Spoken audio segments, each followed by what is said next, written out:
Josué chapitre 20, traduction Louis II. L'Éternel parla à Josué, et dit. Parle aux enfants d'Israël, et dit, établissez-vous, comme je vous l'ai ordonné par Moïse, des villes de refuge. Où pourra s'enfuir le meurtrier qui aura tué quelqu'un involontairement, sans intention, elles vous serviront de refuge contre le vengeur du sang. Le meurtrier s'enfuira vers l'une de ces villes, s'arrêtera à l'entrée de la porte de la ville, et exposera son cas aux anciens de cette ville, ils le recueilleront auprès d'eux dans la ville, et lui donneront une demeure, afin qu'il habite avec eux. Si le vengeur du sang le poursuit, ils ne livreront point le meurtrier entre ses mains, car c'est sans le vouloir qu'il a tué son prochain, et sans avoir été auparavant son ennemi.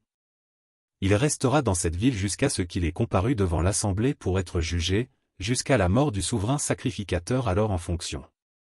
À cette époque, le meurtrier s'en retournera et rentrera dans sa ville et dans sa maison, dans la ville d'où il s'était enfui. Ils consacrèrent Kédesh, en Galilée, dans la montagne de Nephtali, Sichem, dans la montagne d'Éphraïm, et Kirjat-Arba, qui est Hébron, dans la montagne de Juda.